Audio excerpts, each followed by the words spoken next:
some of you have heard this story before, so I apologise. I'd lit a candle, I had the window open, I had the curtains drawn, you know, I was trying to get that really spiritual feeling. It was a nice summer night in Melbourne, as summer as it can get in Melbourne, and I was sitting there thinking, this is it, you know, this is the night. I'd been, you know, investigating all the spiritual proofs, all the scientific proofs about the fact that the mountains are the pegs, about, you know, how the embryo develops inside, you know, the woman, all these amazing proofs, but I still needed that little push. It's like I was on the edge of a cliff, I was ready to jump, I just needed a push. So I was sitting there, it was very quiet. I was reading Quran, and I stopped. I said, Allah, this is my moment. This is the time I'm about to jump into Islam. All I need is just a sign. Just a little sign, nothing huge, maybe a bolt of lightning. You know, maybe half the house could fall down or something, you know, just small. It's small for you, man. You created the earth, come on. So I sat there. I was waiting for the candle to start lighting up to 4 metres high like in the movies. And I go, okay, go.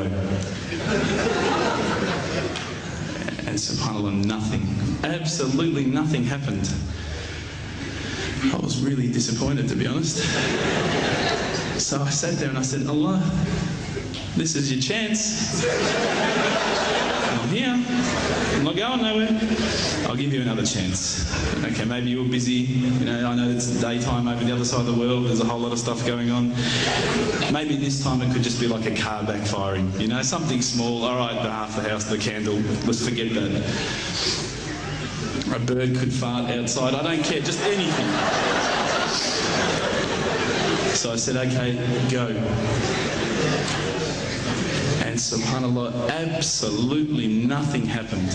And I mean, I couldn't have even said, oh, that was it. That creak just then in the wall, that was it. Absolutely nothing happened. I was really disappointed. I was gutted. I was sitting there thinking, this is it, you know, this was my last chance, Islam, and I haven't found it. I pulled back the Quran, I turned back to where I was reading.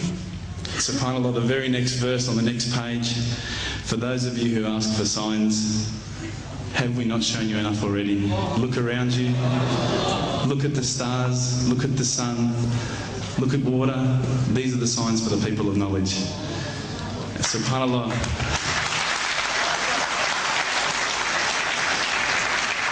I threw the doona over my head and I pretended I was asleep. I was that scared because I couldn't believe how arrogant I'd been to want my own specific sign when all the signs had been there for me all along. The fact that we have this world, the fact that there is this creation, these are the signs for all of us.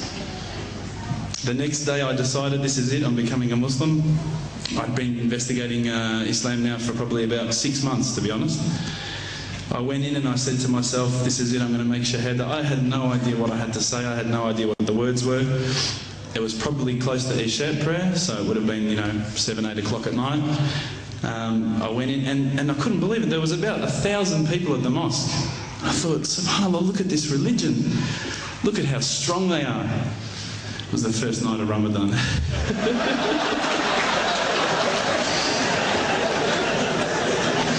Ramadan Muslims. So I sat there and I was very nervous, I must admit. I got up and this person's going to me, you got to say these words, bro, ashhadu. I'm going, what? Ash what? Can't I just say it in English? No, they say, no, you got to say it in Arabic. And I thought, looked out over the sea of beards that I could see in front of me and I thought, if I get these words wrong, I'm a dead man. Again, I had this fear, you know. And they were staring at me, and I don't know if you know this, but Australians can't stare. Lebanese people can stare. So I was sitting there, I was very scared. I got up, and subhanAllah, as soon as I started to say the words, all fear went out of my mind.